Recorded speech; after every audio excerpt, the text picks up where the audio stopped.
ಭೂಗತಪಾತಕ್ಕೆ ದಾವೂದ್ ಇಬ್ರಾಹಿಂಗೆ ಆಸ್ಪತ್ರೆಗೆ ದಾಖಲು ಮಾಡಲಾಗಿತ್ತು. ವಿಷ ಪ್ರಾಶನ ಆಗಿದೆಯಾ ಅನ್ನುವಂಥ ಪ್ರಶ್ನೆ ಈಗ ಕಾಡ್ತಾ ಇರೋದು.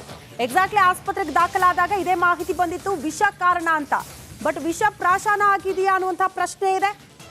ಭೂಗತಪಾತಕಿ ದಾವೂದ್ ಇಬ್ರಾಹಿಂ ಸದ್ಯ ಆಸ್ಪತ್ರೆಗೆ ದಾಖಲಾಗಿರೋದು. ಭಾರತದ ಮೋಸ್ಟ್ ವಾಂಟೆಡ್ ಉಗ್ರನಿಗೆ ವಿಷ ಪ್ರಾಶನ ಆಯ್ತಾ? ಪಾಕ್ನ ಕರಾಚಿ ಆಸ್ಪತ್ರೆಗೆ ಸದ್ಯ ದಾಖಲಾಗಿರೋದು. ದಾವೂದ್ಗೆ ವಿಷ ಉಣಿಸಿದನ ಅಪರಿಚಿತ ವ್ಯಕ್ತಿ. ಅತ್ಯಂತ ಗಂಭೀರ ಸ್ಥಿತಿಯಲ್ಲಿ ದಾವೂದ್ ಆರೋಗ್ಯ. ಪಾಕಿಸ್ತಾನದಲ್ಲಿ ಕೆಲವು ಗಂಟೆ ಇಂಟರ್ನೆಟ್ ಬಂದ್ ಆಗಿದೆ ಅನ್ನೋದ್ರ ಬಗ್ಗೆ ವರದಿ ಮಾಡಲಾಗಿದೆ.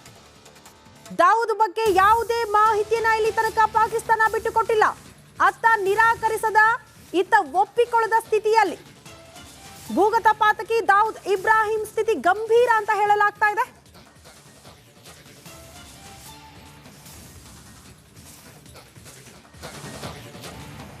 ದಾವೂದ್ಗೆ ವಿಷ ಪ್ರಾಶನ ಆಯ್ತಾ ಅನ್ನೋದು ಪ್ರಶ್ನೆ. ಅದು ಕೂಡ ಅಪರಿಚಿತ ವ್ಯಕ್ತಿಯಿಂದಲೇ ವಿಷ ಪ್ರಾಶನ ಆಯ್ತಾ ಅನ್ನುವಂಥ ಪ್ರಶ್ನೆ ಇದೆ. ಸದ್ಯ ಪಾಕ್ ಈ ವಿಚಾರಕ್ಕೆ ಸಂಬಂಧಪಟ್ಟಂತೆ ಯಾವುದೇ ಮಾಹಿತಿಯನ್ನ ಬಿಟ್ಟುಕೊಡ್ತಾ ಇಲ್ಲ. ಪಾಕ್ ಮಾಧ್ಯಮಗಳಲ್ಲಿ ಮಾತ್ರ ಈ ಬಗ್ಗೆ ವರದಿ ಆಗ್ತಾ ಇದೆ. ಕರಾಚಿ ಆಸ್ಪತ್ರೆಯಲ್ಲಿ ದಾವೂದ್ಗೆ ನಿರಂತರವಾಗಿ ಚಿಕಿತ್ಸೆ ನೀಡಲಾಗ್ತಾ ಇದೆ ಅಂತೆ. ಪಾಕಿಸ್ತಾನದ ಸೋಷಿಯಲ್ ಮೀಡಿಯಾಗಳಲ್ಲಿ ಈ ಮಾಹಿತಿ ಹರಿದಾಡ್ತಾ ಇದೆ.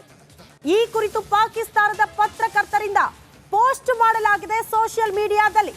ಆದರೆ ಪಾಕಿಸ್ತಾನದಿಂದ ಇನ್ನೂ ತನಕ ಅಧಿಕೃತ ಮಾಹಿತಿ ಹೊರಬಿದ್ದಿಲ್ಲ. ದಾವೂದ್ ಇಬ್ರಾಹಿಂಗೆ ಭಾರತದ ಮೋಸ್ಟ್ ವಾಂಟೆಡ್ ಉಗ್ರ ವಿಷ ಪ್ರಾಶನ ಆಯ್ತಾ ಅಪರಿಚಿತ ವ್ಯಕ್ತಿಯಿಂದ?